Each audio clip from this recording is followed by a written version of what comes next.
So the month is over, and that means it's time for a wrap up.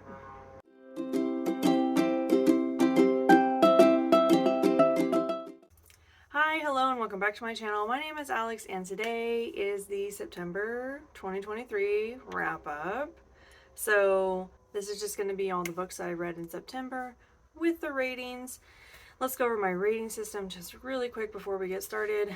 5 stars means I absolutely loved it. It was perfection. 4 stars means I really liked it, but it wasn't perfect. I did have some issues that made me not able to give it the 5 stars. 3 stars means I didn't like it, but it was a subjectivity issue, which means that it wasn't necessarily a bad book. It just probably wasn't for me for whatever reason. 2 stars means I didn't like it and I won't recommend it. 1 star is the worst of the worst. I absolutely hated it and I'll probably never read that author again. Let me just tell you, not many books get the 1 star rating, okay? Before we get into it, make sure you hit all the buttons down below so you know when I'm posting. I post every week, and all we do on this channel is talk about books. So if you like listening to people talk about books, here I am every week doing just that for you. September was crazy, and that's like just putting it super mildly. I was working nonstop. I felt like I didn't have any time to breathe. I felt like I didn't sleep. I was amazed that I got 3 books read this month because it was so out of control. Like, September started so nice and easy, and I was like just chilling and having a good time, and then September just like whoosh, and now it's October. So yeah, I'm really happy that I got to read 3 books this month, and I can't wait to talk about them with you. So let's not waste any more time. Let's get into it. The first book I read in September was The Dark One by Nikki Crowe. This is the sequel to The Never King. I listened to both of these because I really liked the narrators that they chose for the first one. It's like a lot of different people. I think it's like four different narrators. They just do such a good job. I was really impressed with the narration on the first one, and I really liked the narration on the second one. So I ended up getting this like audiobook app.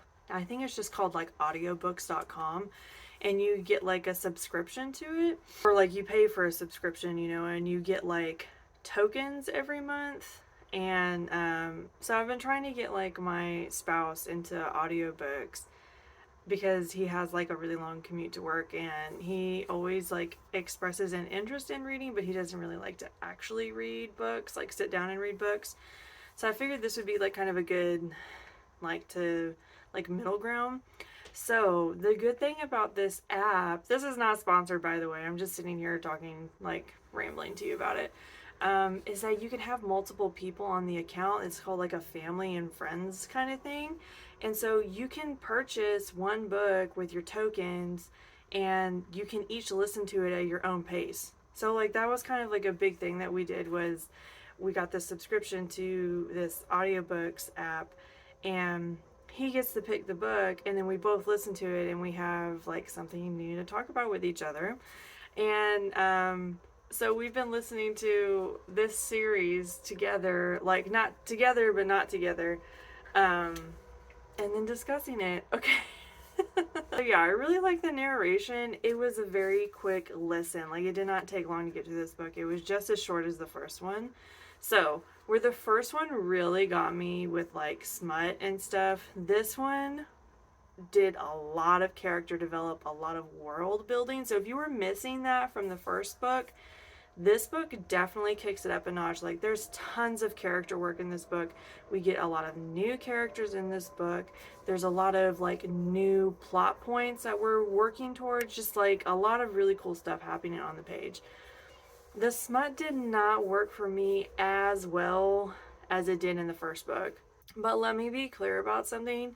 Reverse harem is probably one of my least favorite things to read. I don't know. I know I'm like an outlier when it comes to this, because I know people just absolutely go bananas over reverse harem, but it's not really for me. So that was probably why the smut didn't work as well for me, because yeah, I don't really dig that subgenre as much as other people do. But if you like reverse harem, this smut would really work for you, and you probably would really like it. Lots of high notes on character development and plot development. There was a lot of really exciting things happening on the page, and the ending to this book, which is a complete cliffhanger. I'm so excited to get into the next one. I don't know that I'm going to be able to do it in October, but I mean, it's going to go on the lineup soon. I really, really enjoyed it. I ended up giving this one 4 stars, again, because like I said, reverse harem's not my favorite thing, and there was a lot of reverse harem things happening in this book. The character development was just really good. We got a really deep look into one of my favorite characters in the book, and then we got a lot of introductions to like things that could potentially happen in the next book, and to new characters and new people. So 4 stars. I really liked it. Highly recommend. If you haven't read this series and you like dark smut, it's really good. Okay, the next book I read in September was The Words We Keep by Erin Stewart. I am getting emotional just thinking about this book.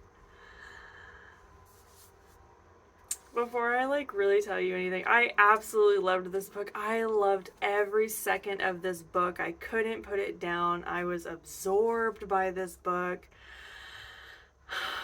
Okay, now that I've said all that, I'll talk about it a little bit. So we have a main character, Lily, who's in her junior year of high school, and her sister was sent away to like a facility, like a sort of mental health facility, because she attempted suicide. And this is kind of her journey of her sister coming home from that place and them trying to like move past all of this. And as she's trying to move past all of this and like, you know, get her sister back, she's also experiencing a lot of mental health crises, I guess you would say. And she's trying to figure out how to move forward with her life. As she's attempting to kind of like get back to normal, she meets this boy at school named Micah, and they have to do a group project together. And in the doing of this group project, they become very close, and as they move through the book, she struggles more and more keeping herself on a even keel as Micah tries to help her stay there. You guys, if you liked All the Bright Places, read this book. Oh my gosh. Okay, so All the Right Places, I really loved that book because it was just highly emotional and beautifully done. If you were wanting more depth from that book, this is it, okay? Because we get a really, really deep look into mental health, into recovery, into things like that. And we also get like this huge story of just spiraling and perfection and finding your footing when you don't feel like you have any. There was so much beautiful work in this book. Now, I will tell you, check the trigger warnings, please. This book is highly triggering. They do not hold back on the content in this book. It's just very heavy. So if you have any kind of concerns about triggers, please check the trigger warnings for this book, because it's not light, okay? I just fell in love. I just fell in love with this. I fell in love with the characters. I fell in love with Lily and Micah. I loved it. I think Erin Stewart just didn't hold back, and this was just truly breathtaking. I told y'all I hadn't read YA in a while, and I felt like this would be a good like kind of return. Oh my gosh. This was perfect. This was everything I wanted in a YA book. Now, when I said that, I think it was when I was talking about the Maybe series, that this one reminded me, like the synopsis reminded me of Dreamland by Sarah Dessen. It did not feel like that book. So if you liked that book and you were wanting something similar to that, this does not really have that vibe to it. It does have the vibe of like living in your sibling's shadow, which is kind of a big theme of Dreamland. So if you're wanting that, this is definitely a book about that, like living in your sibling's shadow and trying to just fit in unbearably, I guess. I don't know. This book filled me with a sadness, but it also just took my breath away. I don't know. It was just everything I wanted. I'm so glad that I decided to read it, and yeah, I feel like everybody should read it. Obviously, I gave this 5 stars. I absolutely loved it. This is probably one of the better mental health books I've read this year. I just loved it. I just loved it. So yeah, make sure you check the trigger warnings before you read it. But it was absolutely stunning. Okay, we're actually like moving really quickly today. I'm filming like early in the morning, so I have like a lot of energy. Okay, this is the last book. I literally just finished it. I read Fourth Wing by Rebecca Yarros. I think that's how you say it. I'm not entirely sure. Okay, so this book is like super popular, right? Super popular. Everybody's talking about this book. So I feel like pretty much everybody knows what it's about, but I'll go ahead and like give you a little brief synopsis. We have our main character, Violet, and she is forced to enter the writer's quadrant of her like world that she lives in. And basically the writer's quadrant is like people who ride dragons, and they're basically like the biggest branch of the military for their world. Violet is not really prepared to enter this world. She's got like this chronic illness, and she's not very physically strong, but she's very smart. And yeah, she is forced into this position by her mother, which is like a whole story on its own. And basically, this quadrant that she goes into is a school. It's a school to train them how to be dragon riders. But part of this, like, quadrant of the school is to basically break them. It's to weed out anyone that they think is potentially weak. So the whole book is just like a fight for survival for Violet, and if she'll actually be able to bond with a dragon and succeed and stay alive. Not only is she kind of hunted because she's weak and they want to like weed out the weak people, but she's also being hunted because of who her mother is, because her mother is responsible for a lot of people's parents dying, basically. So basically everyone has it out for Violet, and this is kind of her story of trying to succeed and bond with a dragon while trying to stay alive in this super competitive dragon riding school. Okay, so a few things you need to know about me before I talk about how I felt about this book. I do not like fantasy. It is not my favorite genre to read. I typically only read fantasy when I'm paid to do so. So let's just put that out there. I do not like to read popular books. I really don't like super hyped books. I usually just look the other way, and I do not pick them up because they usually disappoint me. I did not actually select this book for myself. This was chosen for my book club, and since I run the book club, it was kind of like imperative that I read it. My month was just crazy. I really just did not have that much time, and I did struggle to get through this book because it is massive, okay? It's a lot bigger than books that I like to read, so that was another thing, is a really, really big book, and I wasn't super stoked on reading it because I just didn't have a lot of time, and because of a lot of the other things I said. Yeah, but I ended up reading it, and here we are, and now we can talk about it. So now that you know all that about me, I will say the storyline was pretty good. The world building was done really well. Like I said, I don't really love fantasy because I don't have the patience for the world building. And I know you're probably like, oh, well, you're just a lazy reader. I am a lazy reader. I am happy to admit that. I don't like to do a lot of work when I'm reading, if that makes sense. I like to sit down and enjoy something, and I don't like to stretch my brain a lot because reading is relaxing to me. And so if I have to work really hard to understand the content of the book, it's usually not going to be a book that I like because I don't like to work that hard when I'm leisurely reading. But I will say, for a fantasy, this was very accessible. It was not hard to follow, wasn't that hard to understand, and I thought the world building was done in a way that was easy for the reader. I thought the representation for this book was great. We got a lot of side characters. that were BIPOC, POC, lots of LGBTQ plus representation for the side characters. Now, our main characters here, I was a little disappointed. There wasn't that much representation for me. Like, I don't know. I'm just getting to the point where I'm tired of like cishet being like the standard and BIPOC, POC, and LGBTQ just getting like sideline characters. So for the main characters, I did not think it was that diverse, but a lot of the side characters did have diversity, which I'm glad there's some diversity in the book. Okay, I will say that. I'm glad there is some diversity in the book. It's better than the alternative of there being none. But yes, they were all restricted to side characters.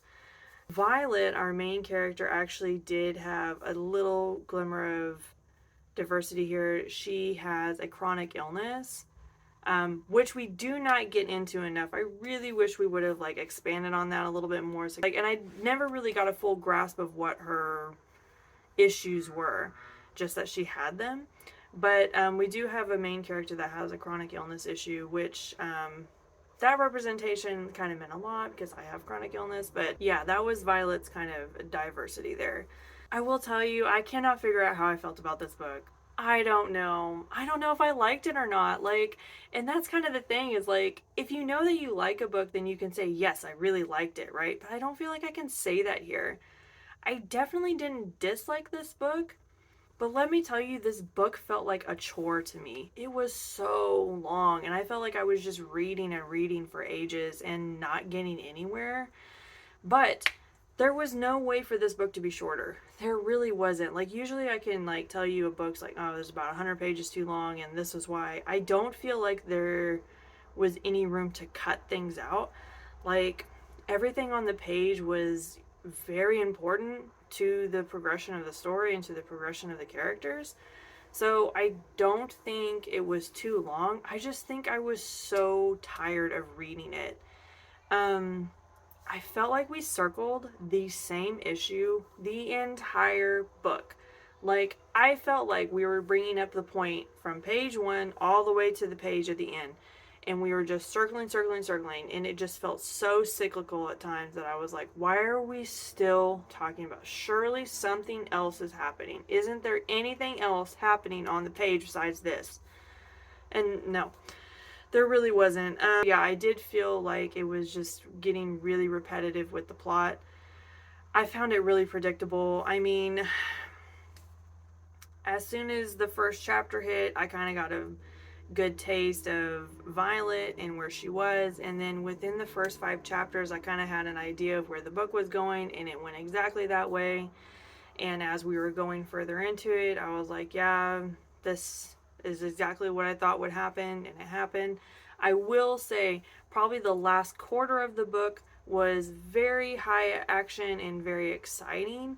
Lots of really good stuff there, and I'm telling you, the very last page of this book surprised me.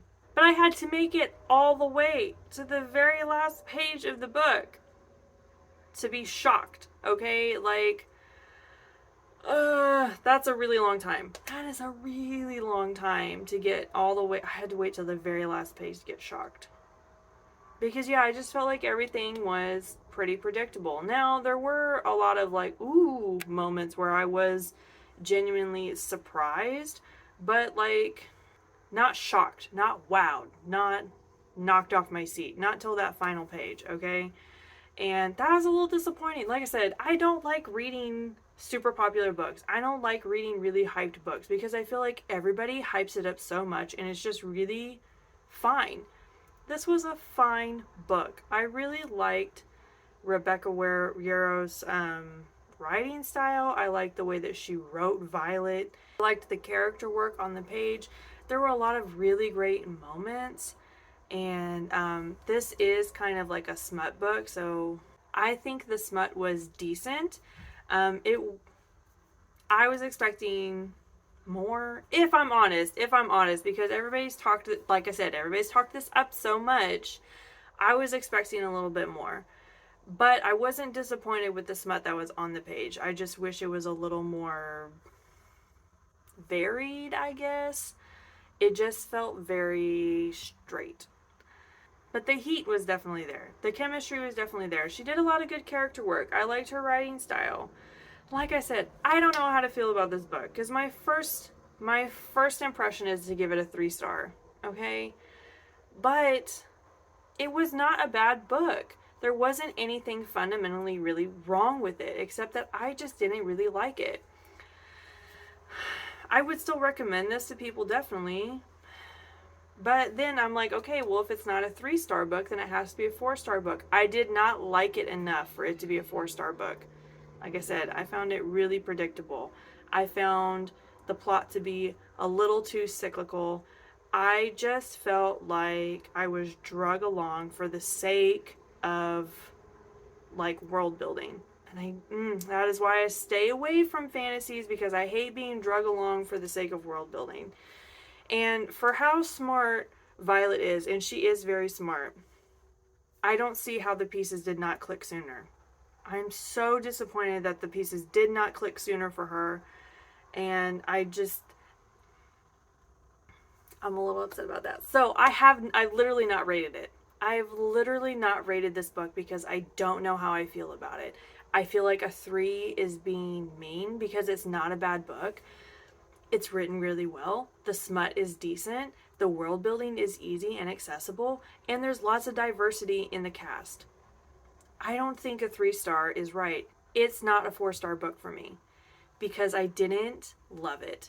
It had too many issues for me. I felt too bored with it. I felt it was too predictable. I can't give it the 4 stars. I can't. I might just not rate it. Honestly, it has been a long time since I've not rated a book, but I might just not rate it because I feel so conflicted about everything. I feel so conflicted about everything. I don't even know how I feel about it. Okay. So yeah. I can't talk about this book anymore because I just can't. Okay, that's all I have for you guys today. September was so weird. September was so weird. I'm so glad we're moving on from September. I am excited for October. I'm ready for October. October is my all horror month and I'm super, super, super stoked. I can't wait to get into some horror books. I'm ready. I'm ready. So, I hope that you stick around for all the horror content that's coming in October. Make sure you hit all the buttons down below so you know when I'm posting so you don't miss anything. October is also going to be an all horror month here on this channel. I've already done 2 Spooktober episodes for October, and there's going to be, I think, 3 more. We'll do 2 more this month, and then a wrap up in like the first week of November, and that will be my wrap up for October. So there's 3 more episodes coming. I hope you guys will stick around for that. I hope you're excited because I am. I'll see you guys next time. Bye.